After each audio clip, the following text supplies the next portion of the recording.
Hey guys, this is Rurouni K95 here. It is time for a movie review once again.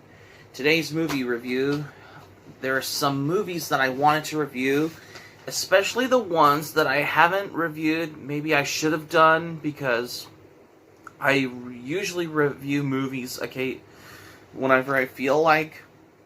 Despite that, it's gotten to a point as well.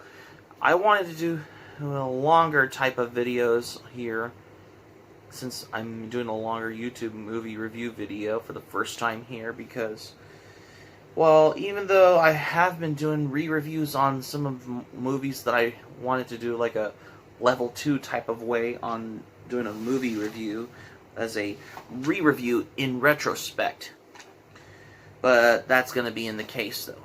Today's movie review it's The Circle of Life, The Lion King. This movie was released on June 24th, 1994. Again, this is part of the Disney Renaissance of how The Lion King has got to this. Despite how, well, truth is, I put how The Lion King put in its side category for Disney Renaissance, considered how Disney has a lot to do after finished the production on Aladdin, in its own similar meanings of how every movie that came out in the 90s during the Renaissance of what Disney had to do, and especially for the definitive one, especially The Lion King, I'm going to review. Oh, no. I'm not talking about the 2019 remake that just came out 2 years ago. No. But no. I'm not talking about the 2019 live-action Lion King movie. No. I'm talking about the one that was released in 1994. I wanted to review. So, today we're going to be reviewing The Lion King. We opened off in the sun rises in the morning, where Mufasa, Sarabi, and Zazu, and I believe Rafiki has the newborn cub, Simba, who is in the Pride Rock in the parts of Africa, as how in the Circle of Life goes, of how, and Scar was doing nothing but he thinks he can do whatever he wants if he wanted to be king, and other in its own similar meanings, but he never appeared at the presentation of Simba was being born, which was today, that happened on the same day. It's like, why aren't you appeared in the presentation of Simba? Especially what Mufasa told Scar, especially of how, in its own particular ways, as how, if he wanted to be king, if he could have understand, particularly. Morning until the evening comes, as well, and then the morning comes, and then Simba, who is wanted to tell Mufasa that if everything the light touches, which is beyond the kingdom, especially if they were always connected for the great circle of life, in the morning report as well, despite how, in its own things going quite well, but then Zazu wanted to tell Mufasa that the hyenas are in the Pride Lands, so Mufasa told Zazu to have Simba home, to take Simba home, especially there was something dangerous coming, especially of how what you expect seeing in The Lion King is where. And then that wasn't long until he met Scar as his uncle, as how after he came back home as well.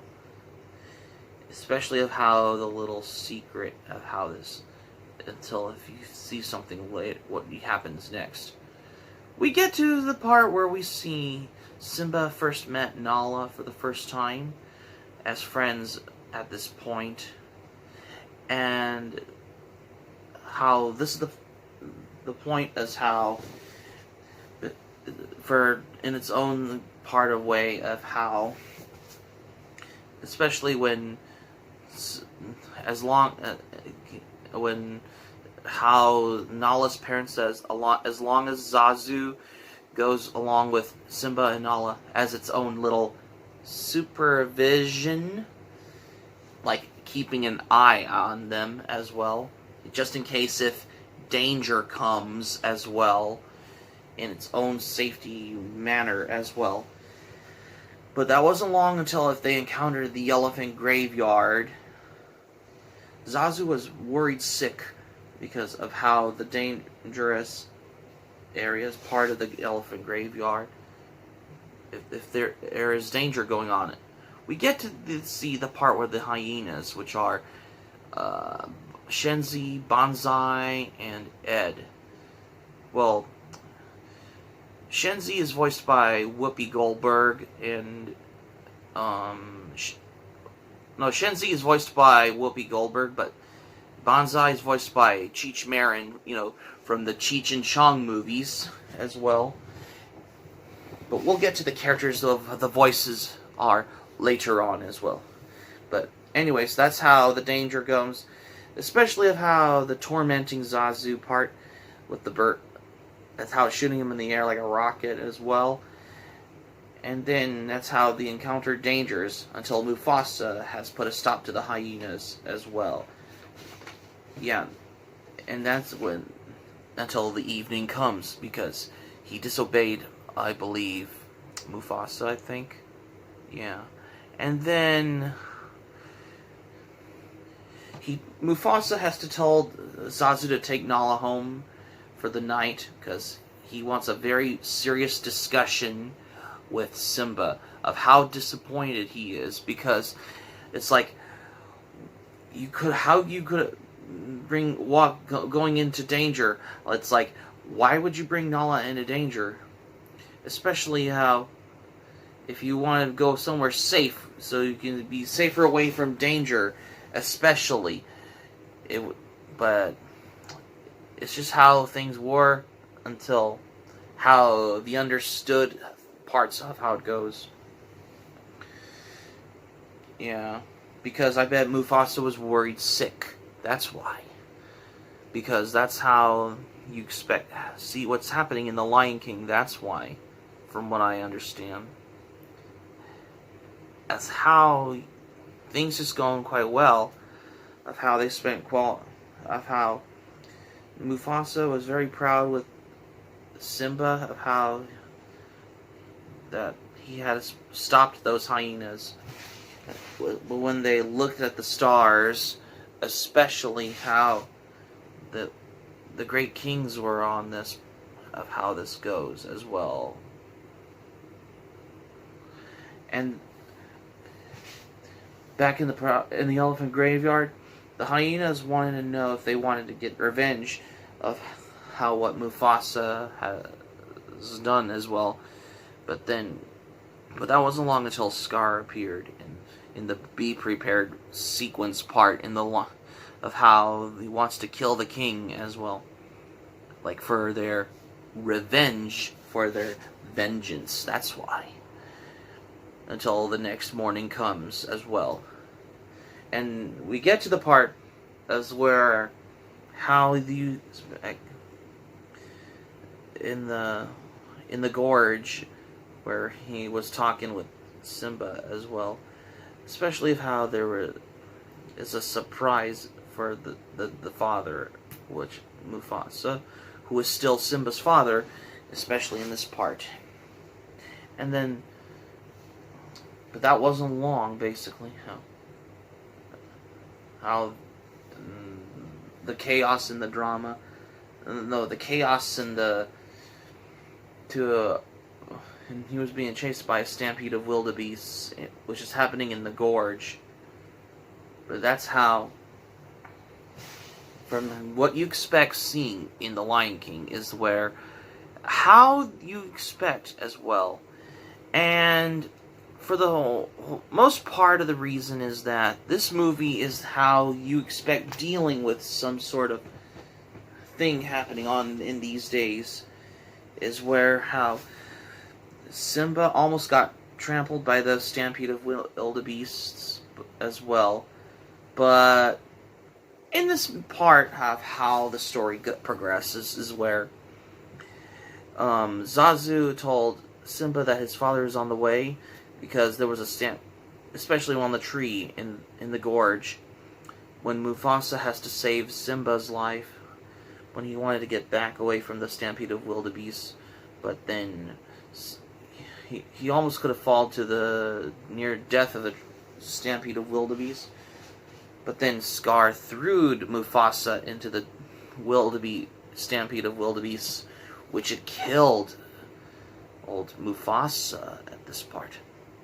But then Simba noticed something, and after the stampede of wildebeest has disappeared, he wanted to know if it was just see if he was okay.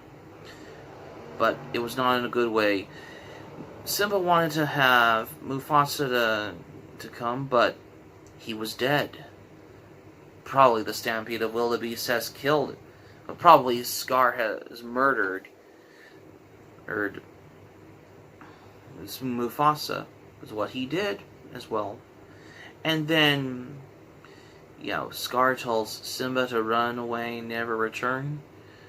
When he did the hyenas to kill Simba, but Simba has disappeared because that's how the tragic deaths of Mufasa how it happened, especially when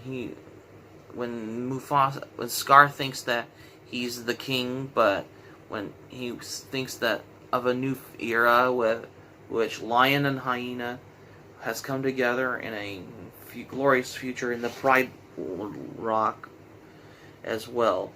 But that wasn't long until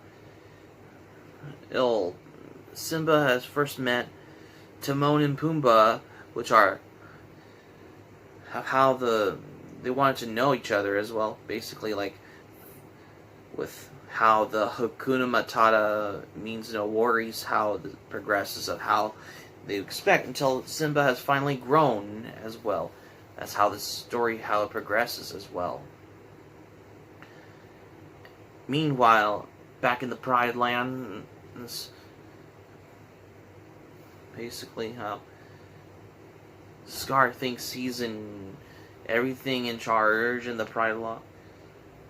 Basically, he forbids anyone to mention Mufasa, but like he can do whatever he wants.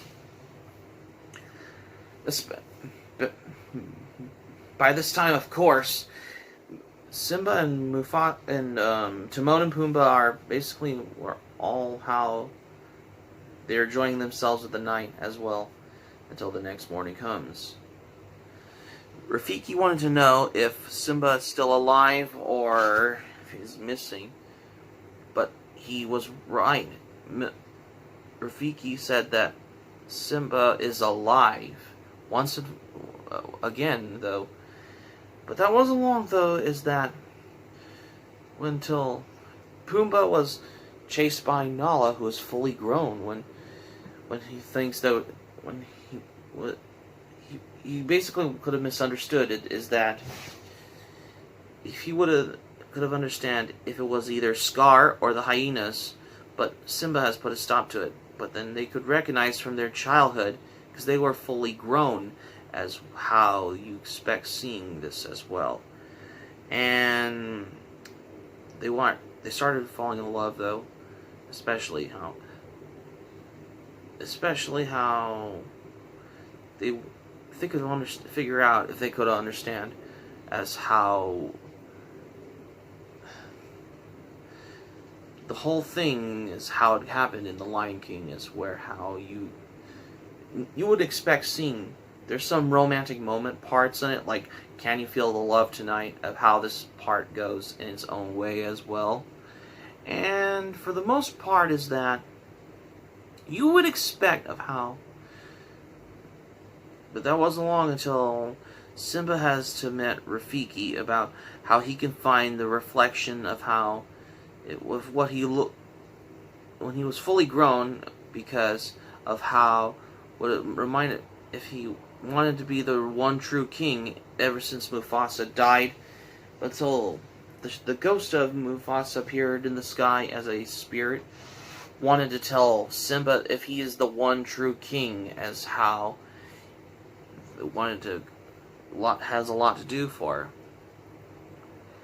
until how he wanted to tell Nala and Timon and Pumbaa if they can go into the Pride Lands as well.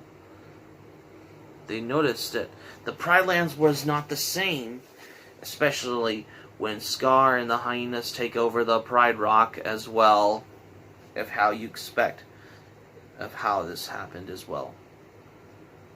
From the looks of how the story goes as well. Yeah, basically how who is the true king, and this one is the fake false king, as how in its own certain type of manner, in its own dignity of how considered how the Lion King wanted to go as well. Yeah. In the conflict, especially about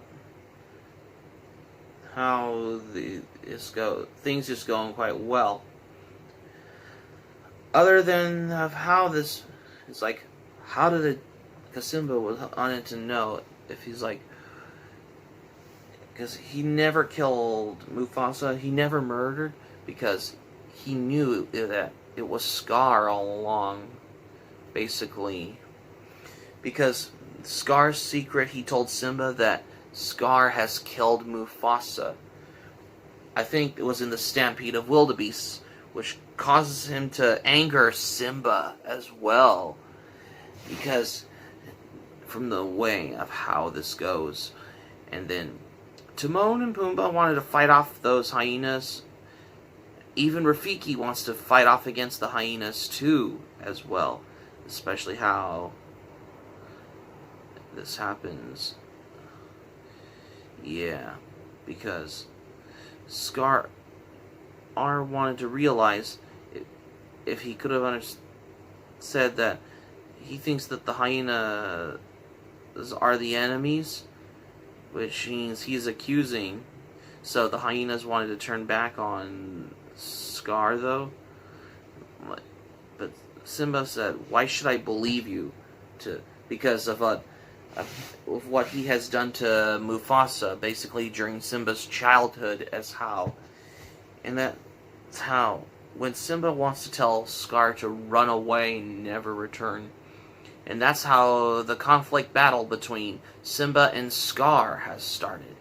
But that's how he threw him off the Pride Rock, because this wasn't long until Scar was killed by the hyenas during the chaotic conflict until the rain comes. That's how Simba has got the thing of how he wants to become the true king of the Pride Rock as well, since Mufasa's death as well. Until the morning comes, as when Simba and Nala are married and they got another cub, especially of how they have in the great circle of life, as you will. And that's the story in The Lion King, though. I thought the story was pretty creative, though. I thought it was written well done as well, especially for a Disney movie and all. I mean, the animation looks very well drawn and it's very creative, though, as well. I mean, the music was composed by Tim Rice, who's known for Aladdin, and the music superstar Elton John. Yeah, because, the song Can You Feel the Love Tonight was performed by Elton John, what you hear at the end credits, especially in the music. Yeah, because in its own certain way of how considered how Lion King wanted to have its own little side category thing as well, just to consider how the Disney Renaissance had a lot to do for it as well. The characters, well, young Simba is voiced by Jonathan Taylor Thomas, who is known for or the Home Improvement TV series with Tim Allen, though. But Simba is voiced by Matthew Broderick, who is known for Ferris Bueller's Day Off, War Games, Lady Hawk, and he was also Nick Totopoulos, I believe, from one of my favorite guilty pleasure movies from the 90s, Godzilla, as well. And Mufasa is voiced by James Earl Jones, who provided the voice for Darth Vader in the original Star Wars trilogy, though. And Zazu is voiced by Rowan Atkinson, who is known for Mr. Bean in that one as well. And he was also Rowan Atkinson also did his works. I believe it was Johnny English as well. The character, yeah, Timon is voiced by Nathan Lane, and also, not to mention, there are some. We all know the characters' voices are what you recognize in The Lion King. You know, Shenzi is voiced by Whoopi Goldberg, who is from the movie Ghost with Patrick Swayze, and I believe Banzai is voiced by Cheech Marin, who's known for the Cheech and Chong movies, like Cheech and Chong, Up in Smoke, and other ones as well. Which, because this is the first you ever seen a Disney movie like how it got Cheech Marin in this. In the same, I guess it's basically in the same way how Tommy Chong is in Zootopia. That's why. But we'll come to that for another movie review for the most part.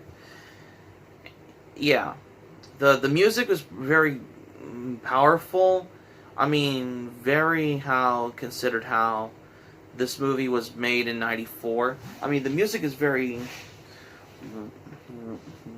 beautiful. There's some parts in it, just like how with those music beats, like you expect hearing of how with the chorus provided by Lebo M as well, especially how the songs like in the Circle of Life in the beginning, because the lyrics are in Swahili. In the lyrics part where it says, "On the day we arrived on the alley," the English part's its own particular manner in the music, how it goes. I mean, the animation looks very good. It's very well drawn, very beautiful in traditional Disney style animation, for considered how this is part of the Disney Renaissance in the 90s, in its own side category which is after Oliver Company, Little Mermaid, Beauty and the Beast, and Aladdin as well. And overall, if you haven't seen The Lion King, stick with this one. But I'm not talking about the 2019 remake, live-action remake from 2019 from Disney. No, I'm talking about the one that is infamous as well. Yeah, if you want to binge watch something on The Lion King, like the original, get it. I highly recommend. If you watch it on DVD or VHS or Blu-ray. My enjoyment for this film, I really appreciate it because I wanted to do a review on The Lion King for the first time, even though I've been watching this movie on VHS and DVD lots and lots of times, though. My score for this movie, a 10 out of 10. That's right, a 10 out of 10. That's why. Just to consider how you would expect of how you're doing a review on this movie, though. So that's going to be it for my movie review on The Lion King for the first time for today, guys. Thank you for watching, but before we go, here's something to say for this one. Well, this isn't exactly the first time I wanted to do a review on this until now. Not to mention, there's sequels like The Lion King 1.5 and The Lion King 2 Simba's Pride on there as well. Well, Lion King 2 1.5 is basically like how they're revisiting the original Lion King, though. Same animation from the original Lion King as well. But Lion King 2 Simba's Pride, I think it was like the sequel to this, which I've heard about. But this is not what I'm expecting as well. But I was here to discuss about this. Not to mention, Timon and Pumbaa from the original Lion King are in the TV show, The Lion King's Timon and Pumbaa series also, which I forgot to mention, though. Yeah, because from what I understand is that this is the first time I wanted to review this movie for the first time here on YouTube, because I was like, well, why not? Review something good. Not like those rebooted live-action ones Disney wanted a cash grab of how they're ruining those movies with live-action remakes, though. No, I'm talking about something good. Something for a change. Especially when I'm talking about this movie, The Lion King, though. Hope to subscribe for content. My Anime Planet link in the description down below. You can share this video on your Twitter, Facebook. If you have Twitter and Facebook account, all social media, smack the like button if you enjoy this video. Feel free to leave in the comments section below in this video if you like as well. Be sure to subscribe to my channel, RuRoniK95. Feel free to join my channel, especially if you're new to my channel as a newcomer. Smack the notifications bell button as well. And that's all I have to say. Well, this is the first time I'm doing a movie review on there, because tomorrow I'm going to do a movie review in retrospect, starting with Clerks. This is RuRoniK95 saying thank you for watching my video. I'm glad you liked it. I hope you enjoyed it. Hope to see you soon for the next video. Hope you have a great day. This is RuRoniK95 signing off. Thank you for watching my video, and I will see you soon for more videos. And stay tuned for my review on the movie Clerks.